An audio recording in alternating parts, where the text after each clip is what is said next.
A'udzubillahi minasyaitonirrajim. Bismillahirrahmanirrahim. Assalamualaikum warahmatullahi wabarakatuh. Jumpa kembali di channel Sampul Hitam yang tentunya akan berbagi cerita. Dan untuk cerita kali ini masih melanjutkan cerita yang sebelumnya yang berjudul Pesan yang Belum Tersampaikan. Cerita ini ditulis oleh Cindy Nuraini. Dan bagi teman-teman yang ingin membacanya secara langsung, teman-teman bisa langsung kunjungi link yang saya sudah siapkan, ada di deskripsi. Dan tak usah berlama-lama, mari kita ke ceritanya. Selamat mendengarkan. Emosi Bude Nuri semakin tak terkendali. Ia terus meronta dan histeris. Berkali-kali Pak Karim berusaha menenangkan namun tak berhasil. Arman juga tak tinggal diam. Ia berusaha ikut menenangkan seraya kata maaf terus terucap. Seketika tubuh Bude ambruk, kemudian tak sadarkan diri. "Bu, bangun Bu, istighfar." Pak D menepuk-nepuk pipi istrinya itu. "Bude, maafkan aku Bude. Bangunlah. Kalau Bude seperti ini aku semakin merasa bersalah." Reno tersungkur sambil mencumi punggung tangan Bude Nuri dengan tangis yang semakin deras. Rasa bersalahnya semakin besar melihat kondisi wanita itu. "Sudah nak Reno, sudah." Pak D Karim menyentuh bahu Reno. Arman menarik Reno. Kemudian Pak D Karim memboyong istrinya ke kamar dan dibaringkan di atas tempat tidur. Dipijitnya jari jempol Bude, juga diberi minyak kayu putih. Arman dan Reno menyusul masuk. Tatapan Reno meredup karena matanya telah basah oleh air mata. "Sudah, kalian pulang saja. Biar nanti saya yang bicara pada istri saya setelah dia siuman," ucap Pak D Karim setelah menyelimuti istrinya. "Tapi Pak D, aku tidak akan bisa tenang sebelum Bude memaafkanku," lirih Reno dengan suara yang sudah serak. "Pak D akan berusaha menasehatinya, menguatkannya. Pak D tidak marah padaku. Kalau Pak D mau marah, silahkan. Aku bersedia melakukan apapun, asalkan Pak D dan Bude mau memaafkanku." "Sudahlah nak, percuma Pak D marah padamu. Tidak akan bisa mengembalikan Zen kan? Kamu mau mengakuinya pun itu sudah cukup bagi Pak D." Setitik air mata menggantung di sudut mata Pak D. Sesungguhnya ia pun sama seperti istrinya, merasakan luka yang teramat dalam. Namun ia berusaha untuk tegar dan menerima kenyataan agar suasana tidak semakin kacau. "Terima kasih Pak D. Terima kasih. Aku benar-benar minta maaf. Seandainya posisi aku dan Zen bisa ditukar saat itu juga, aku siap Pak D." Reno berhambur memeluk Pak D Karim. Dicium pula punggung tangan keriput lelaki itu. Sedangkan Pak D Karim berusaha menyunggingkan senyum dan mengelus pelan kepala Reno. "Pulanglah. Tenangkan juga pikiranmu. Pak D akan berusaha bicara pada budemu. Ayo Reno, kita pulang dulu. Nanti kita kesini lagi," ajak Arman. "Iya, pulanglah dulu. Sekali lagi saya minta maaf atas perbuatan Reno. Dan terima kasih sudah bersedia berbesar hati." "Iya Pak Arman, tidak apa." Arman dan Reno berpamitan lalu keluar dan menutup pintu utama dari luar. Di halaman depan terlihat Sabila yang masih terisak di pelukan mamanya. Hati Reno kembali tersayat melihat isak tangis adiknya yang tak berhenti. Dengan setengah berlari, Reno ikut berhambur memeluk adiknya. "Maafkan kakak ya, Sah. Kakak emang orang jahat. Kakak sudah mengambil orang yang sangat berarti buat kamu." Sabila diam saja. Bibirnya terasa berat. Ia sudah tidak tahu harus berkata apa. Ingin sekali gadis itu marah. Namun Reno tetaplah kakak kandungnya. "Sekarang ayo kita pulang," ujar Arman. "Bu Nuri gimana, Pak?" tanya Winda. "Dia tidak sadarkan diri." Astagfirullah. Sabila mendongak mendengar ucapan papanya. Ia begitu panik sekaligus merasa kasihan pada ibu dari sahabatnya itu. "Bude kenapa, Pak? Aku mau lihat Bude sebentar ya." "Gak usah, Sa. Biarkan mereka tenang dulu. Pak De juga nyuruh kita pulang. Nanti kita kesini lagi ya." Timpal Arman kemudian menyeka air mata putrinya. Akhirnya mereka pun pulang. Dan untuk sementara waktu menenangkan pikiran masing-masing. Reno yang sebenarnya terus mengutuk dirinya sendiri begitu lesu tak bersemangat. Pikirannya entah kemana. Melayang di antara masa lalu yang terus menyisakan penyesalan baginya. Tak pernah menyangka bahwa dirinya yang selama ini selalu bersikap baik, mampu menjadi orang yang sangat jahat. Singkat cerita, berhari-hari Reno mengurung diri di kamar. Bahkan dia tidak mau makan kalau tidak dipaksa. Ia selalu merenung dan menjadi murung. Berhari-hari pula ia tidak masuk kerja. Arman dan Winda menjadi resah. Mereka sudah berulang kali menguatkan anaknya namun tidak ada hasil. Begitupun dengan Sabila. Ia berusaha mengembalikan kakaknya yang dulu. Meskipun tak dapat dipungkiri hatinya masih kecewa. Tetapi melihat keadaan sang kakak yang seperti itu, membuatnya berpikir untuk membuang egonya jauh-jauh. Sekarang, semua sudah terbongkar. Namun justru hati Sabila masih merasa tidak tenang. Ia juga sudah bisa menyimpulkan apa yang sebenarnya ingin Zan sampaikan saat itu. Ia merasa menjadi sahabat yang gagal, yang tidak bisa membantu menyelesaikan masalah sahabatnya sendiri sebelum kepergiannya. Andai saja waktu itu ia tahu semua tuduhan Reno kepada Zain, mungkin akan lebih mudah bagi Zain untuk menjelaskan karena bantuannya. Memori Sabila berputar mengulang masa kecilnya yang ceria bersama Zain dan kakaknya. Kadang mereka selalu pergi bertiga. Gadis itu merasakan punya dua kakak laki-laki yang begitu menyayanginya. Namun tak pernah berpikir setelah beranjak dewasa semua kebahagiaan itu justru berbanding terbalik. Padahal sebentar lagi ia juga harus masuk kuliah. Tapi tak ada semangatnya sama sekali. Sabila duduk termenung di teras rumah. Tatapannya kosong, wajahnya pucat.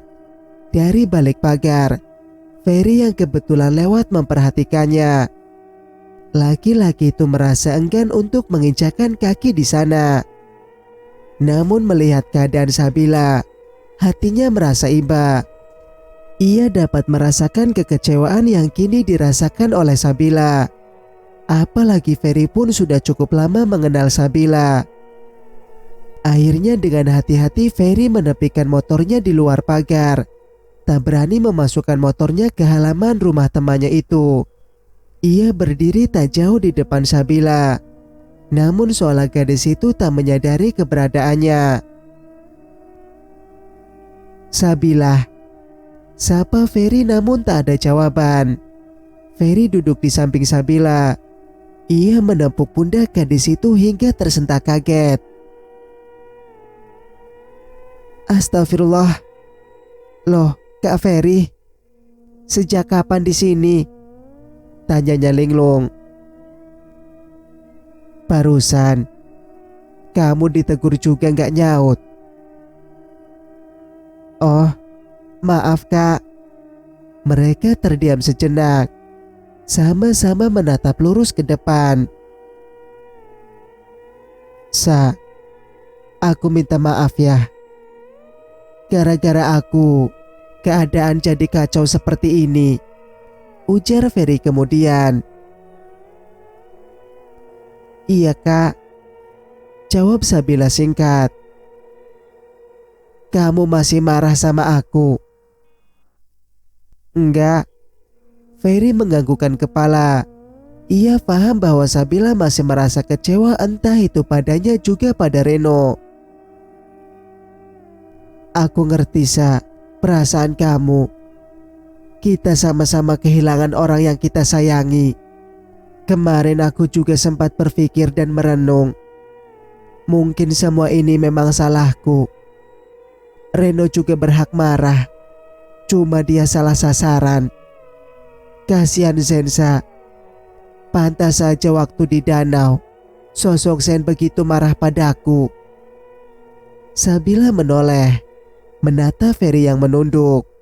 Nada suaranya menggambarkan rasa penyesalan dan bersalah.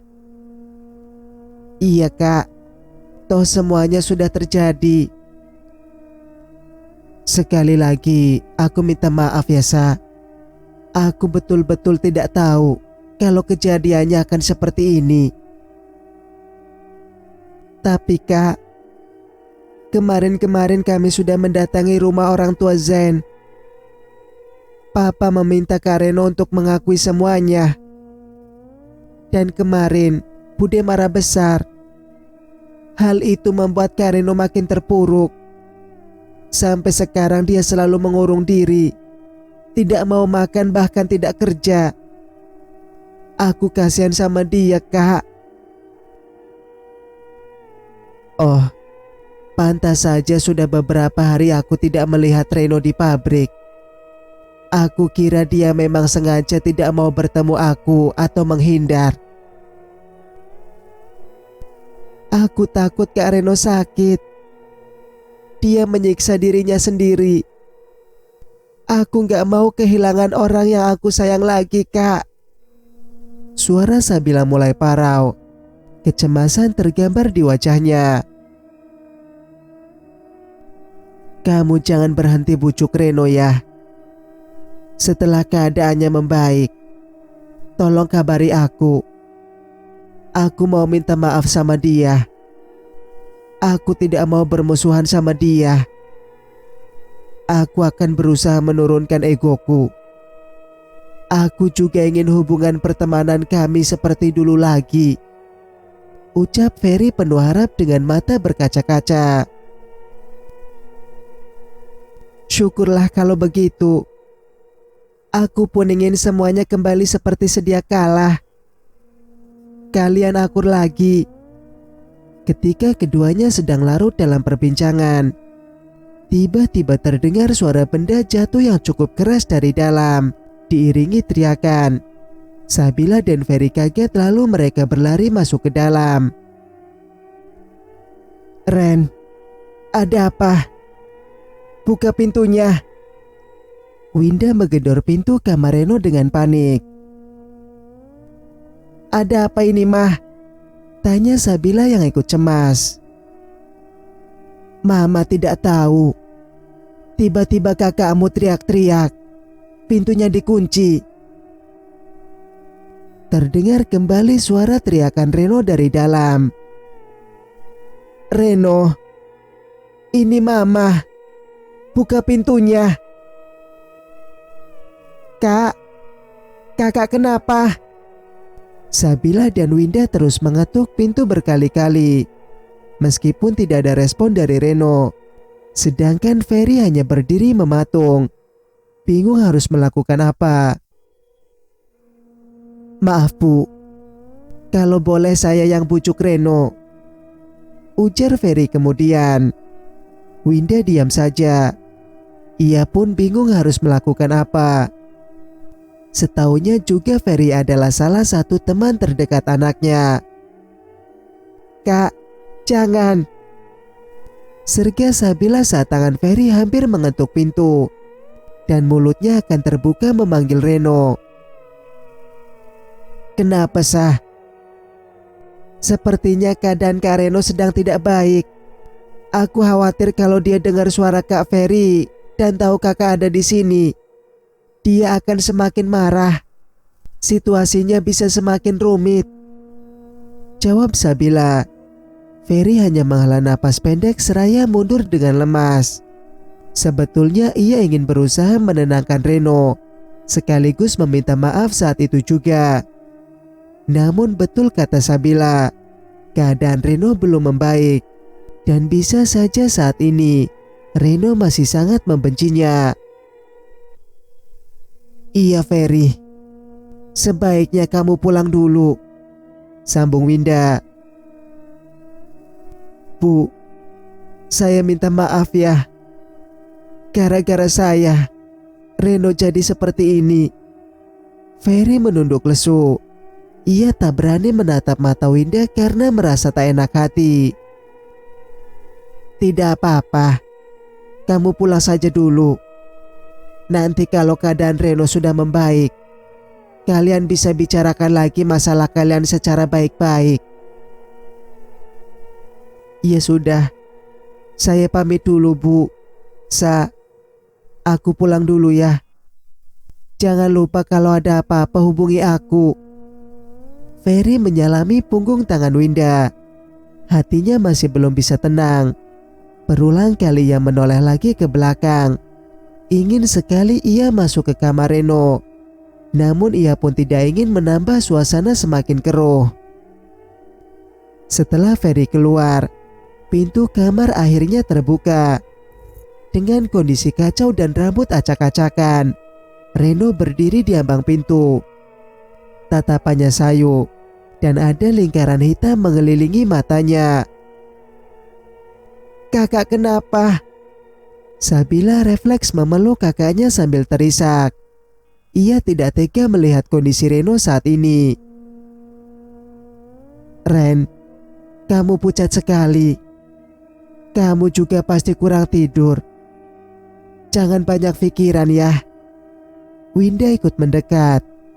Ia mengelus halus pundak putranya. Namun Reno tak bergeming menanggapi kedua wanita di hadapannya. "Ayo, kita duduk di depan. Gak baik ngurung diri di kamar terus." Tangan Winda meraih jemari Reno dan sedikit menariknya. Reno mengangguk. Sabila pun menggandengnya menuju ruang depan. Mereka duduk di sofa dan terdiam sejenak, larut dalam isi kepala masing-masing. Sabila mencari topik pembicaraan yang bisa merubah sedikit suasana hati kakaknya. Mungkin menceritakan masa kecil mereka akan membuat Reno sedikit terhibur. "Kak, kita petik mangga di belakang yuk. Aku lagi pengen rujak nih. Waktu kecil kan kita sering manjat-manjat pohon." Winda tersenyum dan menggelengkan kepala melihat usaha putrinya. Ia salut dengan Sabila yang tidak egois. Ia tahu bahwa Sabila juga merasakan hatinya hancur, kehilangan seorang sahabat akibat ulah kakaknya sendiri. Tetapi Sabila berusaha tetap bersikap lebih dewasa dan memaafkan kakaknya. "Tuh dengar kata adikmu Ren. Kebetulan pohon di belakang rumah sudah berbuah. Kalian ingatkan, dulu mama sampai kewalahan nyari kalian. Padahal kalian lagi nangkring di atas pohon." Timpal Winda mengikuti pembicaraan Sabila. Tawa tipis mengembang di bibirnya. "Iya, sampai mama teriak-teriak nyuruh kita turun." Sabila tertawa. Ingatannya kembali pada masa kecil dulu. Reno masih terdiam. Namun ia sudah bisa merespon mama dan adiknya dengan menoleh dan mendengarkan ocehan kedua wanita itu. "Oh iya, Kakak ingat gak? Kita sampai pernah dikejar-kejar Paman Sidik gara-gara kita ngambil buah mangga yang berserakan di bawah pohon. Padahal Paman Sidik ada di atas pohon, lagi metikin buah mangga. Hasilnya malah kita ambilin. Tanpa diduga, Reno tiba-tiba tertawa. Kenangan masa kecil itu berputar kembali di kepalanya. Ia masih ingat betul ketika ia berlari-lari bersama Sabila karena takut dimarahi Paman Sidik yang langsung turun dari pohon dengan marah. Terus setelah itu, kita jatuh di atas lumpur karena jalan becek habis hujan. Hahaha. Lanjut Reno seraya menepuk pahanya. Iya betul. Akhirnya kita telat pulang karena takut dimarahi mama sama papa. Soalnya baju kita kotor semua. Pas kita pulang, papa berdiri geram di depan, terus sambil megangi sapu lidi. Kakak beradik itu kembali tertawa bersamaan. Teringat papanya yang memang tegas dalam mendidik mereka. Kalau mereka telat pulang karena keasikan bermain, maka mereka akan kena hukuman. Barulah setelah itu papa akan menasihati mereka dengan cara yang lebih halus. Winda geleng-geleng kepala melihat tingkah kedua anaknya. Ia lega sekaligus senang melihat wajah Reno berbinar lagi. Ya udah, ditunda dulu ceritanya. Kapan mau metik mangganya? Nanti mama yang bikinin sambal rujaknya deh, ujar Winda mencetikkan jari. Wah, mantap tuh sambal rujak buatan mama. Ya udah kak, ayo. Dengan semangat Sabila berdiri, lalu menarik tangan kakaknya. Mereka berdua pun lekas pergi ke kebun belakang rumah. Di sana memang ada pohon mangga yang tidak terlalu tinggi dan tidak terlalu rimbun. Siapa dulu nih yang naik?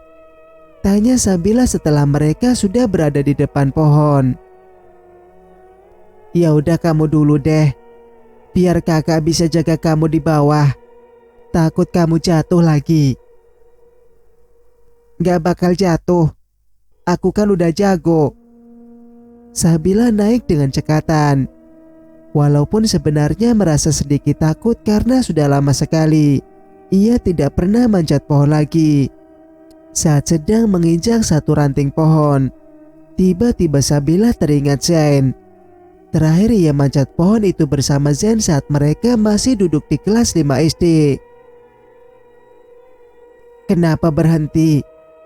Gak bisa naik ya? Ledek Reno yang melihat Sabila terdiam. Enggak kok, cuma lagi ngatur nafas saja, jawab Sabila berbohong tanpa menoleh. Kemudian ia kembali naik ke atas. Ayo, sekarang giliran kakak yang naik, teriak Sabila dari atas dengan semangatnya. Reno tersenyum tipis, kemudian ia bersiap untuk menyusul adiknya. Tangan dan kakinya mulai bergerak menempel pada batang pohon. Mata Reno melotot sempurna saat kepalanya mendongak. Ia melihat sosok Amara tengah duduk di salah satu ranting, tak jauh dari Sabila. Rambut panjangnya mencuntai, kemudian menyeringai ke arahnya. Namun sepertinya Sabila tidak menyadari keberadaan sosok itu. Sah, turun Sah. Reno kembali turun dan berteriak kencang. Kenapa kak? Gak bisa naik ya? Bukan gitu Sah, ayo cepetan turun. Bilang aja kakak gak bisa naik, Sabila mendelik. Sah, dengerin kakak, ayo turun sekarang juga. Reno sedikit kesal sekaligus cemas. Tapi ia tidak mau mengatakan bahwa ada sosok Amara yang duduk tak jauh dari posisi adiknya. Pastilah Sabila akan sangat panik dan bisa saja terjatuh. Aku kan belum memetik buahnya kak. Gak usah. Nanti kakak belikan saja. Cepat turun. Tapi kak, Sabila, ayo nurut sama kakak. Reno sengaja memasang wajah garang. Ya udah deh, iya. Sedikit kesal, namun akhirnya Sabila menurut juga. Reno memperhatikan Sabila dan kedua tangannya dibuka untuk meraih tubuh Sabila. Ayo kita masuk ke rumah.